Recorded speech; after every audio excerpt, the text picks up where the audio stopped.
Hi, എൻ്റെ പേര് ആതിര. ഞാനിന്ന് യൂട്യൂബ് തുടങ്ങിയിട്ട് സെക്കൻഡ് ഡേ ആണ്. ഞാൻ പുതുതായിട്ട് വീഡിയോസൊന്നും എടുത്തിട്ടില്ല. എൻ്റെ കയ്യിലുള്ള വീഡിയോസ് തന്നെയാണ് ഞാൻ അപ്ലോഡ് ചെയ്തിട്ടുള്ളത്. പിന്നെ ഓൺ വോയിസ് വരാൻ വലിയ താല്പര്യമുള്ള ആളൊന്നുമല്ല ഞാൻ. എങ്കിൽ പോലും നമ്മുടെ സോങ്ങൊക്കെ ഇടാനുള്ള പരിമിതികൾ കൊണ്ടാണ് ഞാൻ ഓൺ വോയിസ് വന്നത്. പിന്നെ ഇന്നിപ്പോൾ ഞാൻ ഇട്ടിരിക്കുന്ന വീഡിയോ എന്ന് വെച്ചാൽ എൻ്റെ മോൻ്റെ ഫസ്റ്റ് ബർത്ത്ഡേയുടെ വീഡിയോ ആണ്. വളരെ ചെറിയ രീതിയിലൊരു ബർത്ത്ഡേ സെലിബ്രേഷൻ നടത്താനിരുന്നതായിരുന്നു ഞങ്ങൾ. അപ്പോൾ കുടുംബത്തിലുള്ള എല്ലാവരെയും വിളിച്ച് തന്നെ ബർത്ത്ഡേ സെലിബ്രേറ്റ് ചെയ്യണമെന്നൊരാഗ്രഹം എല്ലാവരും കൂടെ ഒന്ന് ഒത്തുചേർന്നിട്ട് ഇപ്പോൾ 2-3 വർഷമായി. അപ്പം അങ്ങനെയാണ് ഞങ്ങളെല്ലാവരെയും വിളിച്ച് നടത്താമെന്നുള്ള തീരുമാനത്തിലെത്തിയത്. അത് ഏറ്റവും വളരെ ഒരു നല്ല തീരുമാനമായിട്ടാണ് എനിക്ക് തോന്നുന്നത്. എന്നുവെച്ചാൽ എല്ലാവരും കൂടെ ഒത്തുചേർന്നപ്പം മതിമറന്ന് എല്ലാവരും ആഘോഷിച്ചു എന്ന് പറയാം. ഈ വീഡിയോസ് കാണുമ്പോൾ നിങ്ങൾക്ക് മനസ്സിലാവും എല്ലാവരുടെയും സന്തോഷം എത്രത്തോളം ആണെന്ന്. എല്ലാവരും അടിച്ചു പൊളിച്ചു, അത് അത്രേ എനിക്ക് പറയാനുള്ളൂ.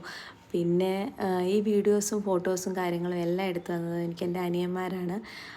എനിക്കിപ്പോൾ വീഡിയോസും ഫോട്ടോസും എടുക്കാനുള്ളൊരു സമയവും കാര്യങ്ങളും അല്ലായിരുന്നല്ലോ. അപ്പോൾ അവരാണ് പല സൈഡിൽ നിന്ന് ഈ വീഡിയോസും ഫോട്ടോസും എല്ലാം എനിക്ക് സെറ്റ് ചെയ്ത് തന്നത്. അവർക്കാണ് ഒരു ബിഗ് താങ്ക്സ് പറയാനുള്ളത്. ഇപ്പം അവർ വീഡിയോ എടുത്തിട്ടില്ലായിരുന്നെങ്കിൽ നമുക്കിപ്പോൾ അപ്ലോഡ് ചെയ്യാനോ കാര്യങ്ങളോ പിന്നെ നമുക്കൊന്ന് കാണാനോ ഒന്നും പറ്റില്ല.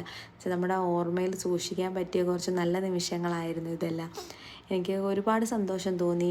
ബർത്ത്ഡേ സെലിബ്രേഷൻ എല്ലാവരെയും വിളിച്ച് നടത്തിയത് കൊണ്ട് തന്നെ വളരെ നല്ലൊരു തീരുമാനം തന്നെയായിരുന്നു ഞങ്ങൾ എടുത്തത്. പിന്നെ ബർത്ത്ഡേ കഴിഞ്ഞിട്ടിപ്പോൾ 2 മാസമായി. ഏപ്രിൽ 26-ാം തീയതി ആയിരുന്നു. അതുകൊണ്ട് തന്നെ ഇപ്പോൾ അതിനെപ്പറ്റി പറയാൻ കൂടുതലായിട്ട് എനിക്ക് വാക്കുകളൊന്നുമില്ല. പിന്നെ ഈ പറഞ്ഞതിലും ഈ വീഡിയോസ് ഇടുന്നതിലുമൊക്കെ തെറ്റുകുറ്റങ്ങൾ കാണും. എല്ലാം ക്ഷമിച്ച് എല്ലാവരും എന്നെ സപ്പോർട്ട് ചെയ്യുക. പിന്നെ ഞാൻ ചെയ്യുന്ന വീഡിയോസിന് എന്നെ പുച്ഛിച്ച് തള്ളുന്നവർ കാണും, അത് ഞാൻ കാര്യമാക്കുന്നില്ല. ഇനിയപ്പം ഞാൻ പുതിയ ഒരു വീഡിയോ ആയിട്ട് വരും. എല്ലാവരും എന്നെ സപ്പോർട്ട് ചെയ്യുക, എൻ്റെ വീഡിയോസ് കാണുക, ലൈക്ക് ചെയ്യുക, ഷെയർ ചെയ്യുക, സബ്സ്ക്രൈബ് ചെയ്യുക. ഇതിൽ കൂടുതൽ എനിക്കൊന്നും പറയാനില്ല. Thank you.